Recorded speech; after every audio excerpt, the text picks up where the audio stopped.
habibina wa syafi'ina wa maulana Muhammadin sallallahu alaihi wa alihi wasallam wa ala alihi wa azwajihi wa dzurriyyatihi wa man tabi'ahum ila yaumil qiyamah. Qala Allah ta'ala fi kitabihil karim, a'udzu billahi minasyaitonir rajim. Ya ayyuhalladzina amanu ittaqullaha haqqa tuqatih wa la tamutunna illa wa antum muslimun. Ya ayyuhan nasu taqu rabbakumul ladzi khalaqakum min nafsin wahidatin wa khalaqa minha zawjaha wa batha minhuma rijalan katsiran wa nisaa'a wattaqullaha alladzi tasaaluna bihi wal arham innallaha kana 'alaikum raqiba. Ya ayyuhalladzina amanu taqullaha wa qulu qawlan sadida yuslih lakum a'malakum wa yaghfir lakum dzunubakum wa may yuti'illaha wa rasulahu faqad faza fawzan 'azima. Fa'lam fa inna khairal hadisi kitabullah wa khairal hadyi hadyi Muhammadin sallallahu alaihi wa alihi wasallam wa syarrul umuri muhdatsatuha wa kullu muhdatsatin bid'atun wa kullu bid'atin dhalalatun wa kullu dhalalatin finnar. Amma ba'd. Hadirin hadirat bapak-bapak jamaah salat maghrib yang senantiasa dirahmati oleh Allah Subhanahu wa taala. Alhamdulillah, bersyukurillah, puji dan syukur kita panjatkan kepada Allah Subhanahu wa taala yang telah memberikan kepada kita nikmat, rahmat, taufik, hidayah, inayah kepada kita semua hingga kita bisa berkumpul bermuajahah dalam tempat yang penuh dengan barokah. Semoga amal ibadah kita senantiasa diterima oleh Allah Subhanahu wa taala. Shalawat dan juga salam kita tercurahkan kepada Nabi kita Muhammad sallallahu alaihi wasallam dan juga kepada para sahabatnya dan keluarganya serta pengikut setianya ila yaumil qiyamah. Hadirin hadirat rahimani wa rahimakumullah, masih di salat duha ya. Kemarin baru menjelaskan tentang keutamaan salat duha dilihat dari berbagai hadis yang ada. Sekarang masuk ke hukum salat duha, hukum salat duha. Ikhtalafa ahlul ilmi fi hukmi salat duha ala sittati aqwal aqrabuha salasah. Tentang hukum salat duha itu terjadi perbedaan pendapat sampai 6 pendapat. Tapi mau dijelaskan 3 saja. Jadi sampai 6 perbedaan pendapat, tapi mau dijelaskan 3 saja. Aqrabuha salasah.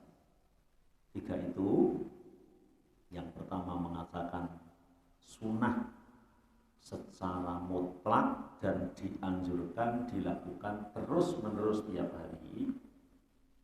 Pendapat yang kedua, yang sunnah itu, yang namanya sholat duha itu ya kadang melaksanakan, kadang tidak. Pendapat yang ketiga, sholat duha itu tidak disyariatkan kecuali kalau ada sebab. 3 pendapat ternyata. Pendapat yang pertama, dianjurkan secara terus menerus. Jadi bendino sholat duha. Pendapat yang kedua, yang paling baik adalah yang tidak tiap hari. Pokoknya ya ada sholat duhanya tapi tidak tiap hari. Kalau tiap hari malah tidak utama. Pendapat yang kedua. Pendapat yang ketiga, malah sholat duha itu kalau ada sebab. Kalau tidak ada sebab tidak dianjurkan. Oh, ternyata gitu ya. Mari kita bahas satu persatu dan nanti mana pendapat yang paling kuat. Pendapat yang pertama yang mengatakan sholat duha itu dianjurkan terus-menerus tiap hari adalah pendapat yang diambil oleh jumhur ulama atau pendapat yang dipilih oleh jumhur ulama kecuali Imam Ahmad bin Hambal. Hujjah mereka adalah ada 4 ya, hujjah mereka ada 4. Yang pertama, umumul ahadis al-mutaqaddimati fi fadli sholatid duha. Dalilnya adalah hadis yang dibaca kemarin tentang keutamaan sholat duha. Lebih-lebih Nabi mengatakan setiap hari harus sedekah 360 ruwas, dan 360 ruwas itu bisa diganti dengan 2 rakaat duha. Teksnya menggunakan yusbihu ala kulli sulamain, ya, min ahadikum sodaqoh, setiap pagi. Berarti teks setiap pagi ini menunjukkan ya dianjurkan sholat duha setiap hari. Hadis Abu Hurairah, hadisnya riwayat Imam Bukhari dan Imam Muslim. Abu Hurairah mengatakan begini, Ausoni kholili bisalasin. Nabi kekasihku itu berwasiat kepadaku 3 hal. Siyamu salah satu ayamin min kulli syahrin, aku diwasiati untuk puasa 3 hari setiap 1 bulan. Warok atai ad-duha, dan diwasiati untuk melakukan 2 rakaat sholat duha. Wa an utira qabla an arkuda, aku diwasiati untuk sholat witir sebelum tidur. 3 hal itu yang nomor 2 adalah diwasiati setiap hari untuk sholat duha. Hadis yang ketiga adalah hadis dari Mu'adzah al-Adawiyah, mengatakan, aku tanya kepada Aisyah, apakah Rasulullah SAW senantiasa sholat duha? Maka Aisyah menjawab, na'am, ya. Arba'an wa yazidu masya'a, terkadang 4 rakaat, terkadang nambah sekehendak Nabi Muhammad SAW. Imam Asy-Syaukani mengatakan di dalam kitab Nailul Awtar, ya, wala yakhfaka annal ahadits al-waridah bi isbatiha qad balagot muballighon la yuksirul ba'du minhu an iqtidail istihbab. Hadis-hadis yang banyak itu menunjukkan tentang sunnahnya atau dianjurkannya sholat duha setiap hari, karena ada beberapa hadis tentang Nabi melakukan, Nabi memerintah, Nabi mengatakan gitu. Maka Imam Al-Hafidz Ibnu Hajar Al-Asqalani dalam Fathul Bari mengatakan, waqad jama al-Hakim al-ahadits al-waridah fi sholatid duha fi juz'in mufridin. Bahkan Imam Al-Hakim membuat 1 bab tentang masalah sholat duha. Wa ammal muadhifah 'alaiha faliqaulihi ahabul amal ilallahi ta'ala madama alaihi sahibuhu wa inqalla. Dan Nabi mengatakan sebaik-baik amal yang paling dicintai oleh Allah adalah yang dilakukan terus menerus meskipun sedikit. Berarti pendapat yang pertama kesimpulannya bahwa sholat duha adalah disunahkan setiap hari terus meskipun sedikit, hanya 2 rakaat, lebih banyak. Pendapat yang kedua yaitu mazhab Imam Ahmad bin Hambal yang mengatakan yustahabbu fi'luha taratan wa tarkuha ukra wa la yuwadhibu 'alaiha. Dianjurkan melakukan itu kadang-kadang, yo aja terus wae. Nek terus wae malah dadi sunah, kata Imam Ahmad bin Hambal. Mereka berdalil dengan 3 dalil. 1 hadis Abi Sa'id Al-Khudri, beliau berkata, kana an-nabiyyu yusolli duha hatta naqula la yada'uha wa yada'uha hatta naqula la yusolliha. Nabi itu kalau pas sholat duha seolah-olah nggak pernah berhenti. Tapi kalau Nabi pas tidak sholat duha seolah-olah tidak pernah sholat duha. Gimana mananya kalian? Jadi kata Abu Sa'id Al-Khudri itu, kalau aku pas melihat Nabi sholat duha seolah-olah Nabi itu setiap hari sholat duha. Tapi kalau pas aku melihat Nabi enggak sholat duha seolah-olah Nabi itu enggak pernah sholat duha. Kesimpulannya ya kadang sholat kadang tidak. Sayang hadis ini dhaif, riwayat Imam Tirmidzi, Ahmad. Ya sayang ya. Hadis yang kedua adalah hadis Anas bin Malik.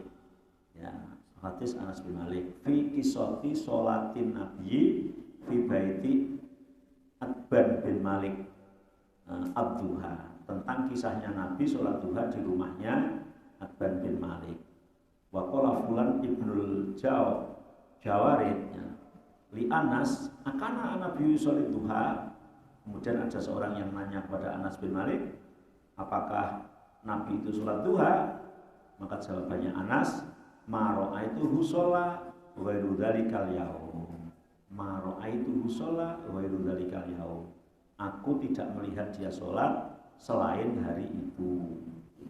Anas mengatakan, aku tidak melihat Nabi sholat duha selain hari itu. Hadisnya ini sahih, riwayat Imam Bukhari, ya, riwayat Imam Bukhari.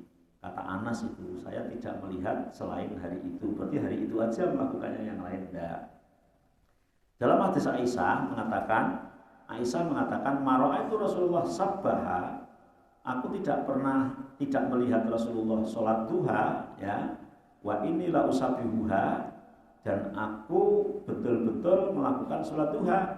Wa ingkana la yada'ul amal wa huwa yajibu ayu amilahu khosyata ayak malabi annas fayufridu alaihim. Nabi kalau melakukan sesuatu yang tidak wajib itu tidak melakukan terus-menerus karena takut nanti apabila sholat itu diwajibkan. Hadisnya sahih, riwayat Imam Bukhari dan Imam Muslim. Jadi pendapat yang kedua mengatakan sholat duha itu enggak perlu sering-sering, arang-arang wae, karena Nabi juga melakukan arang-arang wae. Informasi dari Anas dan informasi dari Aisyah yang sahih. Adapun yang dari Sa'id Al-Khudri tadi kan dhaif, tapi kan dikuatkan dengan dua yang sahih. Kesimpulannya nanti belum disimpul karena tiga belum dijelaskan semua. Pendapat yang ketiga adalah pendapat yang dipilih oleh Imam Ibnul Qayyim, ya. Imam Ibnul Qayyim itu mengatakan latusra'u ila lisababin. Sholat duha itu enggak dianjurkan kecuali ada sebab. Sebabnya apa? Biasa sholat malam, ternyata tadi malam ketiduran enggak sholat malam, maka untuk mengganti sholat malam itu diganti dengan duha. Kalau malam sudah sholat malam ya cukup, enggak perlu sholat duha. Ini pendapat yang ketiga. Jadi ya kalau sudah sholat malam ya sudah, tapi kalau malamnya ketiduran diganti siang. Qiyamul lail diganti qiyamul nahar, gitu ya. Yang mereka berhujjah satu, bi anna nabiyya lam yaf'alha illa bisababin. Nabi juga tidak pernah melakukan sholat duha kecuali ada sebab. Adapun sebabnya banyak, ya. Di antaranya ada hadis dari Ummi Hani, annan nabiyya dakhala baitaha yauma fathi Mekah. Nabi masuk ke rumahnya istrinya namanya Ummi Hani, ya, pada saat ditaklukkannya kota Mekah. Fartasala, kemudian Nabi mandi, wasola samaniya rakatin, dan sholat 8 rakaat duha. Falam aro sholatan qotun, dan aku tidak pernah melihat Nabi itu sholat selain itu. Akhaffa minha wa anahu yatimur ruku' wa sujud, dan Nabi menyempurnakan rukuk dan sujudnya. Karena bisa babil fathi, oh ternyata Nabi sholat duha itu disebabkan karena habis menaklukkan kota Mekah, bersyukur dengan sholat duha. Maka mereka mengatakan wasunatul fathi ayusoliyah samaniya rakaat. Jadi ketika habis menaklukkan sebuah kota atau negara, maka sholat 8 rakaat. Atau Bari juga menukil Khalid bin Walid ketika itu juga melakukan yang sama. Ini hadis riwayat Imam Bukhari dan Imam Muslim. Kemudian juga sholatnya Rasulullah di rumahnya Atban, ya, yang tadi disebut di rumahnya Atban, yang kemudian Aisyah mengatakan sholat itu kan ijabatu li su'alihi ayyusolliya fi baitihi fi makanin yatakhiduhu musalla.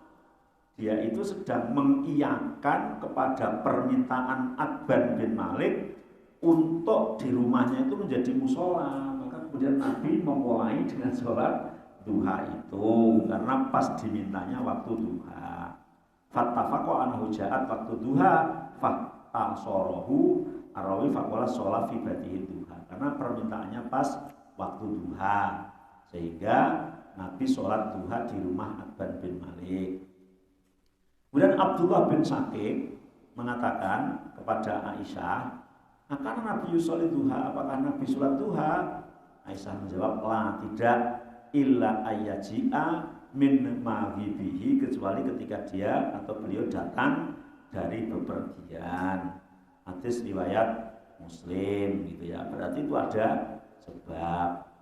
Li'annahu kana yanha anit turuqi lailan fayabtumu awalan nahar fayabta'u bil masjid fayusolli waqta duha. Sehingga ketika beliau bepergian malam datang dan sudah capek, maka Nabi sholatnya adalah siang atau pagi, yaitu sholat duha. Wa amma ahaditsu targhib fiha wal wasiyat biha fala tadlu ala anha sunnatun ratibatun. Dan yang ketiga ini Imam Ibnul Qayyim juga mengatakan hadis-hadis yang awal itu yang menceritakan keutamaannya, kemudian menceritakan tentang keluar biasaannya sholat duha itu juga tidak menunjukkan bahwa menjadi sunnah rawatib. Rawatib itu yang rutin gitu. Rawatib itu artinya adalah rutin, bukan menunjukkan bahwa sholat duha itu adalah sunnah yang rutin dilakukan tiap hari gitu. Kata Imam Ibnul Qayyim, walihada khassa bidzalika Abu Dzar wa Abu Hurairah walam yusuf bidzalika akabir sahabah. Maka yang diwasiati melakukan 3 hal tadi, untuk puasa 3 hari setiap bulan, sholat 2 rakaat duha setiap hari, kemudian wasiatnya kan 3 hal itu kepada Abu Dzar dan Abu Hurairah itu ya. Kemudian yang satu tadi wasiatnya itu yang diwasiati itu hanya Abu Hurairah dan Abu Dzar. Kenapa Nabi tidak mewasiati kepada sahabat yang banyak gitu ya? Kan Abu Hurairah dan Abu Dzar hanya mengatakan ausoni gitu ya. Ausoni, Rasul wasiat kepadaku, tidak ausona. Tidak ausona, tidak wasiat kepada kami, tapi kepadaku. Puasa 3 hari setiap bulan, 2 rakaat duha dan witir sebelum tidur. Nah, kenapa wasiatnya hanya kepada Abu Dzar dan Abu Hurairah? Itu menunjukkan tidak merupakan sunnah rawatib yang dilakukan setiap hari. Imam Ibnul Qayyim mengatakan, wa man ta'ammal ahaditsa al-marfu'ah wa asara sahabah wahdaha la tadulu illa ala hadzal qaul. Coba diteliti lagi hadis-hadis itu kata Imam Ibnul Qayyim. Kan tidak menunjukkan sunnahnya, apalagi harian, itu hanya ketika ada sabab itu. Waqad ikhtara Syekhul Islam anna man kana min adatihi yaumul lail fa innahu la yusannu lahu sholatul duha. Maka Syekhul Islam Ibnu Taimiyah mengatakan orang yang setiap hari sholat malam enggak perlu sholat duha gitu. Tapi wa amaman lam takun adatahu sholatul lail fa innahu yusannu lahu sholatul duha. Orang yang tidak membiasakan sholat malam ya berarti gantinya adalah sholat duha. Tinggal mau pilih sholat malam atau sholat duha. Kata Imam Ibnul Qayyim, pendapat yang kuat kiranya yang mana? Yang setiap hari dilakukan secara rutin, yang dilakukan jarang-jarang, atau yang dilakukan karena sebab.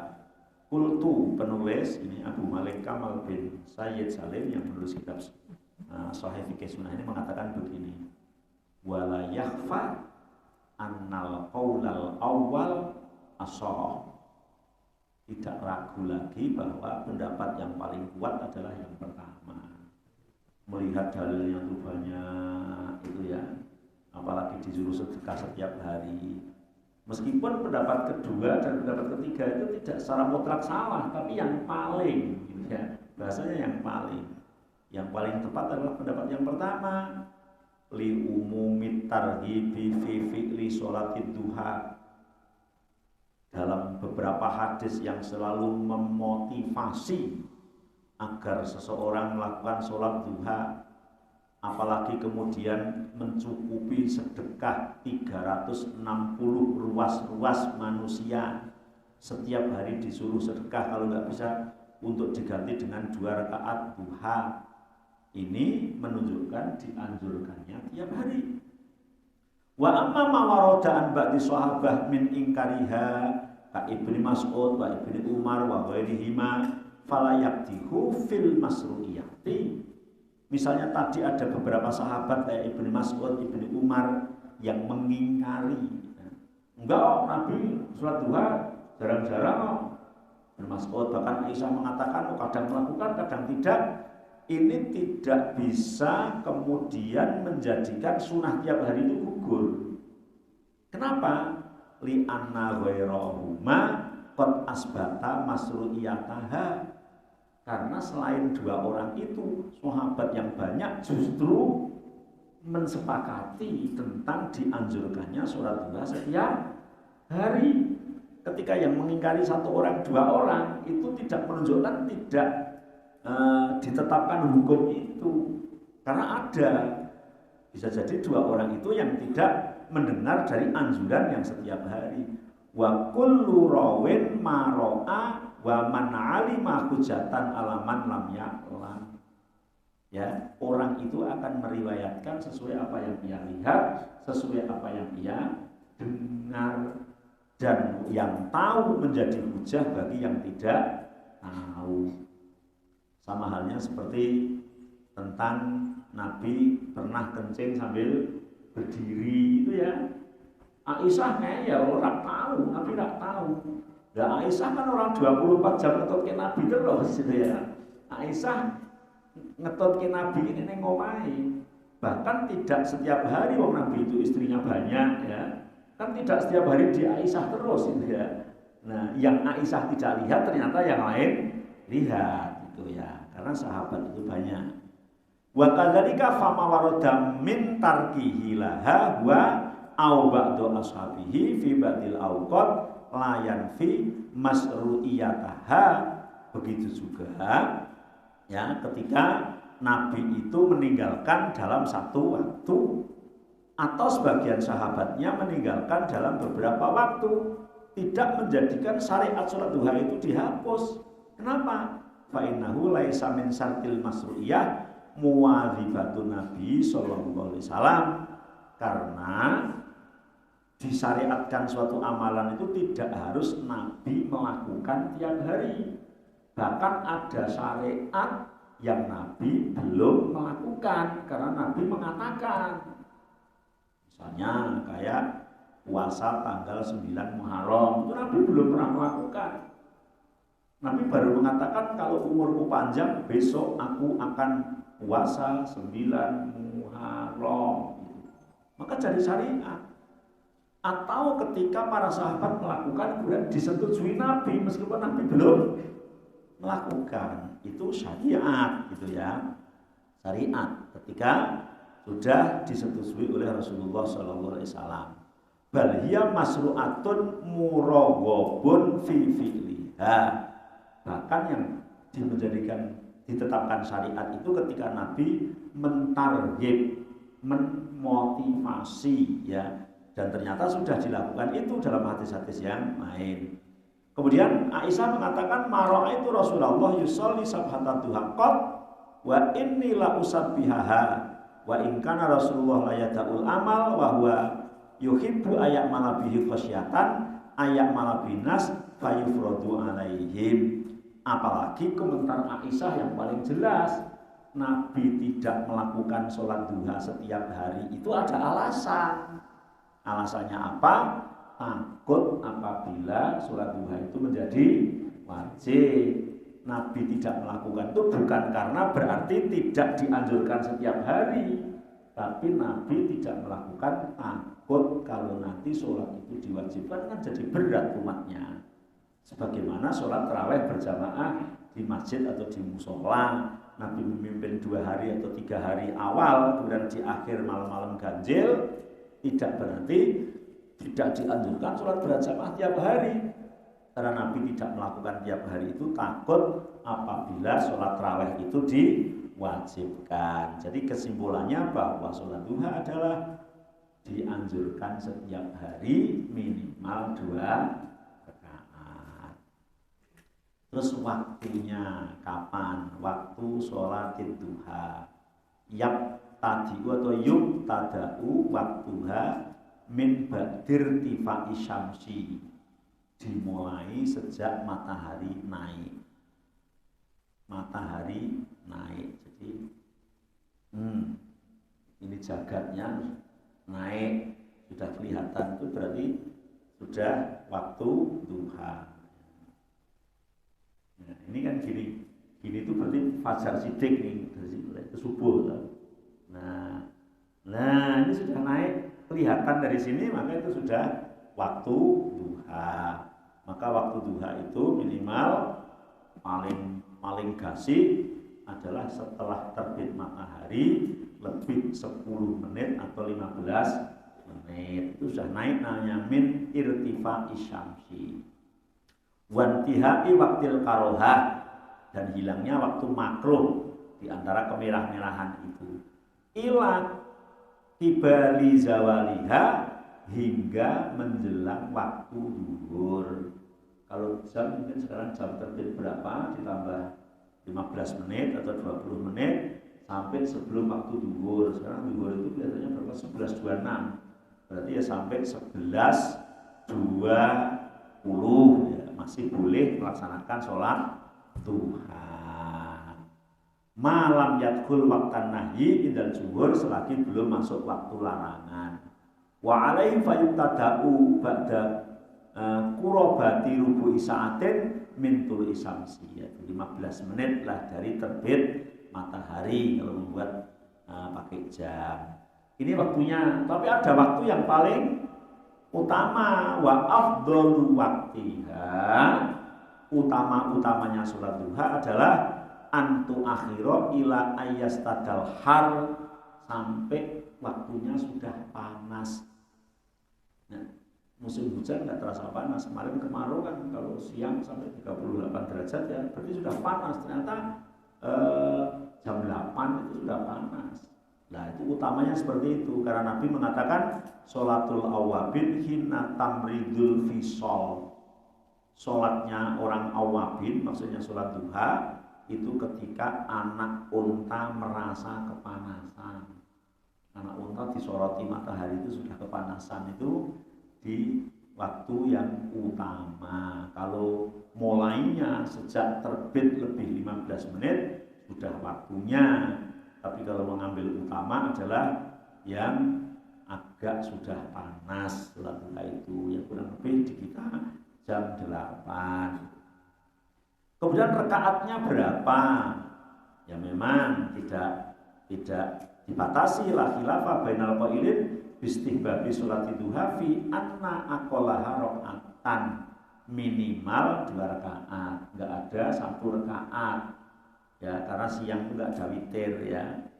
Yang Nabi mengatakan wa yuji'u min dzalika rakaatan yarka'uhuma minad duha, mencukupi untuk sedekah 360 ruas itu 2 rakaat duha. Bahkan pesan pada Abu Hurairah, ausani bi salasin warakaat duha, berwasiat padaku 3 hal, di antaranya adalah 2 rakaat duha. Maka minimal adalah 2 rakaat. Kemudian ikhtilaf yang banyaknya berapa? Kalau minimal 2 rakaat sepakat. Ada yang mengatakan aksaruha sama nurokatin, paling banyak enggak boleh lebih dari 8 rakaat. Ini mazhab Imam Malik, Imam Syafi'i, Imam Ahmad bin Hambal. Ya, jadi 8 rakaat. Nabi pernah sholat duha 8 rakaat pas Fathu Mekah tadi, ya 8 rakaat. Tapi mazhab Abu Hanifah mengatakan aksaruha isnata asrota rakaatan, 12 rakaat. karena sholat duha itu gantinya sholat malam 11 ganjil. Kalau siang ya digenepi berarti 12 ya. Anas mengatakan bahwa Rasulullah SAW bersabda, man sholat duha sintai asrat arokatan banallahu lahu qasran fil jannah. Barang siapa yang sholat 12 rakaat maka akan dibangunkan istana di surga. Sayang hadisnya dhaif itu ya. Ada pendapat yang ketiga mengatakan lahat dali ada di rokatiha, nggak ada batasan banyaknya, mau sebanyak-banyaknya ya persilahkan, minimal 2 rakaat. Ini yang diriwayatkan dari jama'atun minas salaf ya, termasuk kalangan jamaah dari salafus sholih.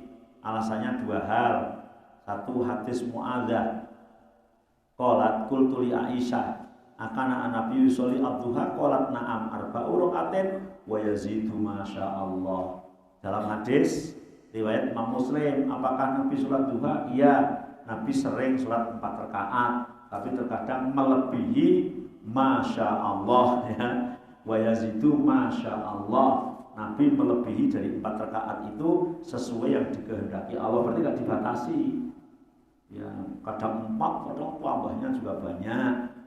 Anal iktisar ala saman rakatin fi hadis Ummi Hani yaridu alaihi amron, membatasi 8 sebagaimana yang dilaksanakan Nabi dalam hadis Fatu Mekah ini ya. Ada 2 hal. Anna minal ulama man qala annaha sholatu fathin wa laysa duha. Salat yang 8 itu Nabi salat Fatu Mekah, bukan salat duha gitu ya. Bukan salat duha. Wal aqar anna hadza al-iktisar ala thaman, dan atau alasan lainnya memang Nabi pas suka 8. Wala yastalzimu adamu mas'uliyati ziyadah 'alaiha li anahali qadiyatu ainin, tidak berarti menunjukkan tidak boleh lebih dari itu, karena ada teks yang berbunyi bahwa Nabi sholat duha 4 rakaat dan terkadang menambah sesuai dengan keinginan Rasulullah SAW. Kesimpulannya adalah sholat duha itu utama, sholat duha itu dianjurkan setiap hari, sholat duha itu minimal 2 rakaat, maksimal tidak ada batasnya. Waktu yang paling utama kurang lebih adalah jam 8 sampai jam 11. Persilahkan kalau ada pertanyaan.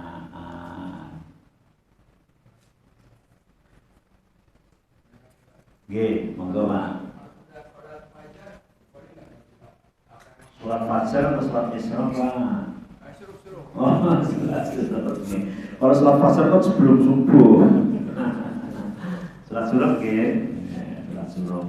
Sholat suruh itu juga bagian dari sholat duha yang diawalkan. Hanya memang ada ketentuan-ketentuannya, jamaah subuh di masjid, kemudian tidak keluar dari masjid kecuali udzur sampai terbit matahari, kemudian setelah terbit matahari sekian menit melakukan sholat 2 rakaat, maka itu disebut sholat suruh atau itu adalah sholat duha yang diawalkan.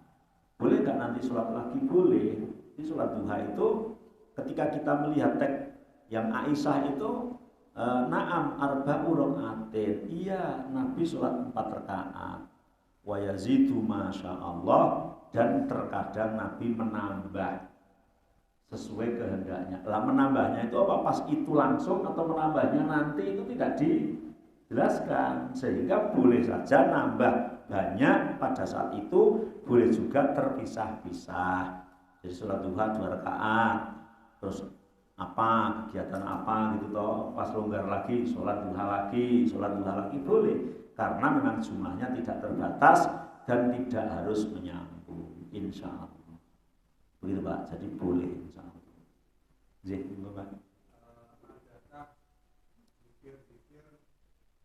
di sela-sela sholat duha Pak, karena tidak disebutkan zikir khusus ya, baik zikir di dalam sholatnya atau zikir setelah sholatnya atau doa setelah sholatnya, itu tidak ada zikir secara khusus dan tidak dijelaskan. Dari beberapa hadis yang menceritakan sholat duhanya Rasul, sholat duhanya para sahabat, ya, sholat duhanya para sahabiyah, itu di situ tidak disebutkan membaca surat apa, kemudian mungkin dalam sujud dan i'tidalnya harus berdoa apa, zikir apa, sela-sela antara sholat satu dengan sholat yang lain harus menyebutkan apa, maka tidak ada. Sehingga sholat duha ya pelaksanaannya adalah seperti sholat-sholat yang lain, zikir-zikir yang dibaca pada saat sholat ya seperti sholat-sholat sunnah yang lain. Jadi tidak ada doa khusus insya Allah.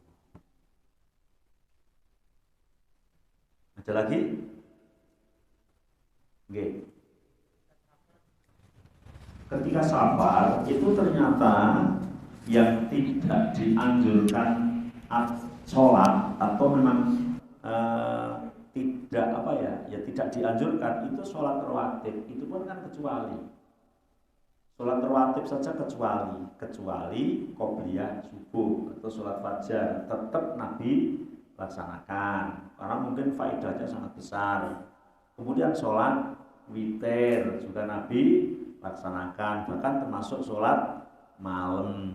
Jadi yang tidak adalah rawatib, sehingga sholat duha pun insya Allah ya disyariatkan. Sebagaimana ketika Nabi sholat duha ketika di Mekah, itu Nabi kan safar, habis waktu Mekah kemudian sholat 8 rakaat. Maka ketika safar pun insya Allah masih dianjurkan untuk sholat duha ya. Karena memang tidak ada indikasi yang mengatakan bahwa ketika safar tidak dianjurkan. Jadi yang tidak dianjurkan adalah rawatib. Misalnya qobliyah, ba'diyah. Sekarang zuhurnya saja yang 4 rakaat dijadikan 2. Kemudian yang terpisah waktunya zuhur sama asar digabungkan. Itu menunjukkan tidak ada tambahan di rawatib itu. Tapi di waktu-waktu yang lain dianjurkan untuk melaksanakan sholat sunnah yang tidak ada gabungannya dengan sholat fardu insya Allah. Begitu Pak, wallahu a'lam. Jadi, monggo Pak. Safar, tadi kan tidak ada sholat rawatib Ustaz. Saat kita safar, saat sholat duhur, itu kan kita kebetulan saya sendiri melakukan, jadi kita mendapatin sholat duhur berjamaah dengan imam makmum yang mukim lah ya. Tapi di situ kita tetap, karena waktu itu masih ada sholat sunnah qobliyah, saya tetap nasang sholat qobliyah. Terus saya ngikutin imam 4 rakaat, terus kita berdiri lagi untuk sholat jamak qashar asar. Itu gimana Ustaz? Ya, ketika kita menunggu jamaah, kita sholat kan masuk tahiyatul masjid juga bisa ya. Maksudnya masuk tahiyatul masjid. Memang ada kasus-kasus tersendiri yang seperti itu ya. Jadi secara umum memang rawatib itu tidak dianjurkan. Kenapa? Karena orang yang sedang bepergian dan orang yang sedang sakit itu akan dikasih pahala seperti ketika ia di rumah, seperti ia ketika sehat. Jadi tidak melakukan tapi dapat pahala. Tapi dalam kondisi-kondisi tertentu itu ya kadang-kadang kita lakukan karena kondisi-kondisi tertentu ya tetap boleh-boleh aja. Ya misalnya orang yang berpendapat bahwa sholat zuhur 2 rakaat itu wajib, bukan rukhsah. Kan sebagian pendapat mengatakan seperti itu karena memang sholat di rumah itu 4, sholat di perjalanan itu 2. Tapi tetap ada kecuali-kecualinya. Misalnya ya kayak mendapati jamaah di tempat tersebut, maka akhirnya menjadi 4 rakaat gitu ya. Atau di situ ternyata ini belum iqamah dan masih ada waktu segini, padahal kita mau itu ya, maka kita ada kecuali-kecuali ketika ada kesempatan seperti itu adalah merupakan sebuah hal yang dianjurkan. Sebagaimana banyak hadis tentang orang yang datang ke suatu masjid, ternyata di masjid malah duduk-duduk saja karena sudah sholat di luar sana, maka ditegur oleh Rasulullah SAW. Jadi kan kadang-kadang ada hal yang sifatnya fleksibel gitu ya. Jadi memang secara umum begini, tapi ketika ada hal-hal yang lain maka kamu harus mengikuti ya. Misalnya Pak Muslim pulang ke Pati gitu, di sana 3 hari karena rumahnya sudah Semarang, di sana kan sudah dianggap sebagai musafir, kan boleh sama kosor terus boleh. Tapi ketika di nyantai di rumah situ dekat masjid ketika azan masa malah ngobrol. Biarlah orang lain jamaah kan. Yang seperti itu kemudian Nabi mengatakan kalau kamu mendengarkan azan dekat masjid maka sholatlah kamu ke sana jamaah lah. Jangankan yang hanya sudah jamaah, wong yang sudah sholat aja pada saat itu Rasul memerintahkan kamu untuk sholat, salah satunya menjadi sunnah. Gitu Pak. Assalamualaikum warahmatullahi wabarakatuh. Waalaikumsalam warahmatullahi wabarakatuh. Tentang waktu tadi disampaikan bahwa waktu sholat duha itu ini tadi kan materi terakhir itu tadi. Kemudian tadi Ustadz menyampaikan bahwa awal waktu sholat duha itu di saat waktu syuruk masuk, ya, gitu. Kemudian boleh tidak berlanjut, katakanlah kalau misalnya kita sholat syuruknya mengikuti setelah waktu syuruk masuk, begini pas kajian subuh gitu kan, dilanjutkan ke situ, kemudian ada melanjutkan lagi di rumah untuk sholat duha, itu boleh tadi disampaikan. Kemudian afdolnya di mana nih? Artinya sholat ada yang mungkin sementara beberapa kajian yang lain itu menyampaikan bahwa sholat syuruk itu bisa ya, kalau hubungannya dengan ngaji di masjid yang selesai kemudian kita lanjutkan dengan syuruk 2 rakaat, kemudian mana lebih afdol, itu dilakukan di rumah kah atau di masjid? Karena ada yang menyampaikan bahwa sholat sunnah itu afdolnya di rumah gitu. Oke, terima kasih. Assalamualaikum. Ya memang likuli syai'in mustasnaya, setiap sesuatu itu ada pengecualian, Jadi memang afdolnya sholat sunnah adalah di rumah. Jadi afdol sholat fi baitihi ilal maktubah. Afdolnya sholat sunnah itu di rumahnya, kecuali sholat 5 waktu itu afdolnya di masjid. Tapi kan ada beberapa sholat yang memang walaupun sunnah hanya bisa dilakukan di masjid. Misalnya sholat tahiyatul masjid itu kan mau tidak mau kan harus di masjid. Oh berarti ini kecuali, gitu ya, kecuali.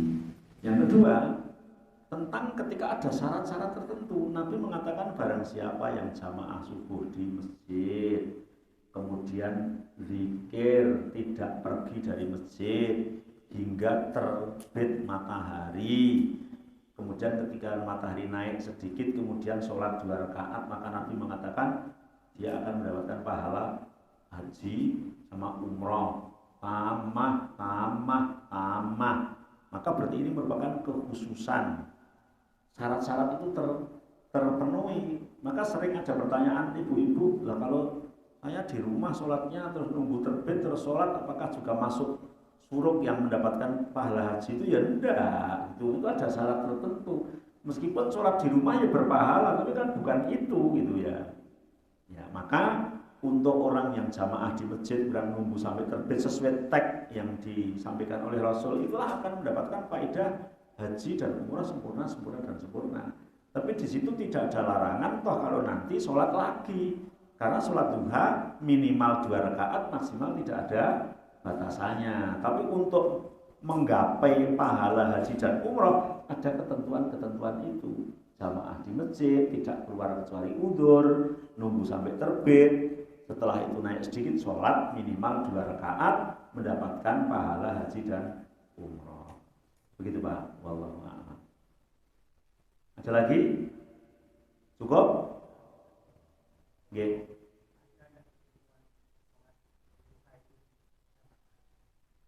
Tidak ada dan nggak ada contoh-contoh itu, tidak ada sama sekali ya. Sehingga sholat duha tidak berjamaah. Mungkin kecuali ngajari, itu namanya kan ngajari ya, tapi nggak ada jamaah. Jadi memang ada beberapa sholat itu yang dianjurkan jamaah, tapi ada juga yang tidak dianjurkan jamaah. Maka yang tidak dianjurkan jamaah ya sholat sendiri, tidak jamaah, insya Allah. Itu Pak. Sekian, semoga bermanfaat. Kurang lebihnya minta maaf. Subhanakallahumma wa bihamdika asyhadu an la ilaha illa anta astaghfiruka wa atubu ilaik. Assalamualaikum warahmatullahi wabarakatuh.